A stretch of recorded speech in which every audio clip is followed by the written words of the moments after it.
ఒకప్పుడు వేల కోట్ల నష్టాల్లో కురుక్కుపోయిన భారత కంపెనీలు ఈ రోజు అదే కంపెనీలు మళ్ళీ లాభాల్లోకి వచ్చి దేశ ఆర్థిక వ్యవస్థను లీడ్ చేస్తున్నాయి. మరి ఆ కంపెనీస్ ఏంటనేది మనం మొదటగా మాట్లాడుకున్నట్లయితే రిలయన్స్ ఇన్ఫ్రాస్ట్రక్చర్ అని చెప్పొచ్చు. 2023లో 2473 కోట్ల నష్టం చూసిన కంపెనీ ఒక్క సంవత్సరంలోనే 8490 కోట్లకు లాభానికి తీసుకెళ్లింది. మరి ఎలా సాధ్యమైందంటే స్పష్టమైన విజన్, అదేవిధంగా ఖర్చులు ఏవైతే ఉన్నాయో వాటిని నియంత్రించడము అండ్ కరెక్ట్ ప్రాజెక్ట్ని తీసుకొని దాని మీద ఫోకస్ చేయడం అని మనం చెప్పొచ్చు.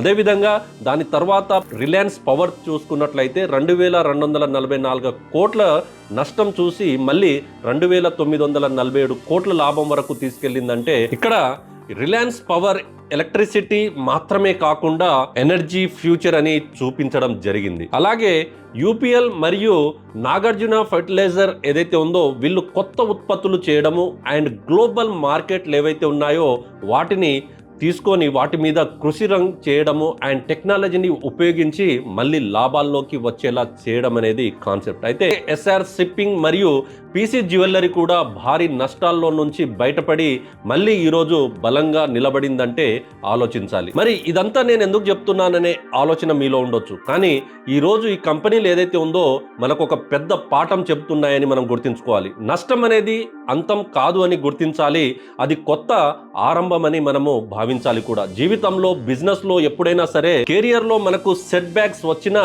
వాటిని పాఠాలుగా మనం నేర్చుకొని వాటి నుంచి మనము లెర్నింగ్ చేసుకొని ముందుకు వెళ్తున్నప్పుడు మాత్రమే నిజమైన విజేతగా మనం నిలుస్తాం. మరి ఇక్కడ మనం గుర్తించుకోవాల్సిన విషయం ఏంటంటే ప్రాబ్లమ్స్ డోంట్ డిస్టరీ యూ అనేది గుర్తించుకోవాలి. యువర్ మైండ్ సెట్ ఏదైతే ఉందో డిసైడ్స్ యువర్ కంబ్యాక్ అనేది వెరీ ఇంపార్టెంట్ అని మనం భావించాలి. సో ఇలాంటి business updates, facts, success stories మీరు మిస్ అవ్వకుండా ఉండాలంటే ఫాలో లంటూ and Telugu business channel and like and subscribe please. Thank you so much.